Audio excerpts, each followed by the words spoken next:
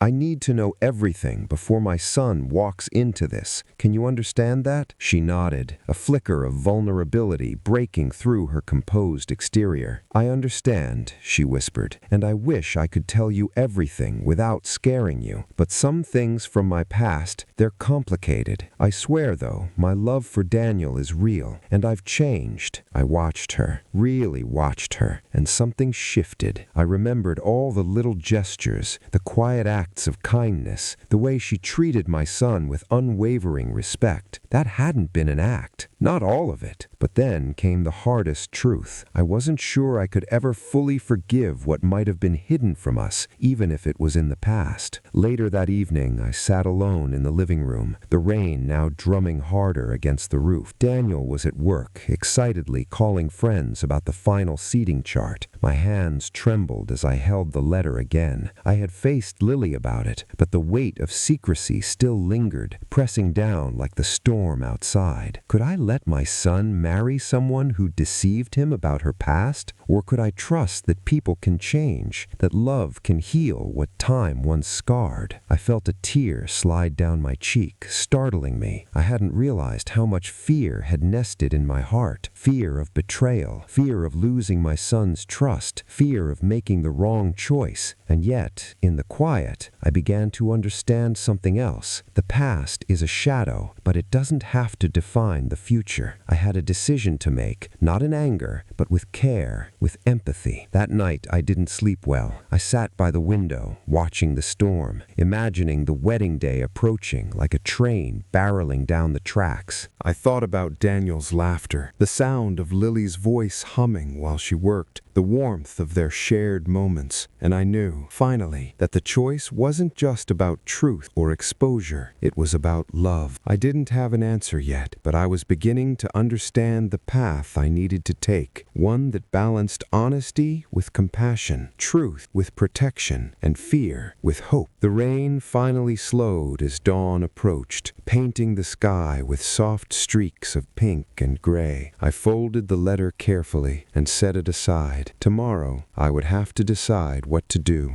And in that quiet moment, I realized that no matter what, I had to act with the one thing that mattered most, my son's happiness and safety. But how could I protect him without shattering his world? That question lingered like smoke in my chest, thick and unrelenting as the first light of day touched the rooftops outside. The day before the wedding arrived faster than I expected. The house felt charged, every corner humming with tension disguised as excitement. I woke to the smell of fresh rain lingering on the grass and the faint aroma of toasted bagels from the small cafe downstairs. The world outside was calm, almost indifferent, and it made the storm inside me feel louder. I had spent the morning pacing the kitchen, rereading the letter, and thinking through my confrontation with Lily. She hadn't hidden anything when I'd asked, yet her words didn't erase the lingering shadows of her past. Could someone truly change? Or was this just an artful performance, a polished act of innocence meant to lull my son into trust? The phone rang. It was Daniel. His voice was bright, a melody I wanted to bottle up and carry with me forever. "Mom, you're coming to the florist, right? Lily wants you there to approve the bouquets before the rehearsal dinner. You've got to see them, Mom. They're perfect." I smiled, trying to sound light. "I wouldn't miss it for the world, sweetheart." I hung up and stared out the window at the gray morning sky. Perfect. The word felt strange in my mouth, like a warning.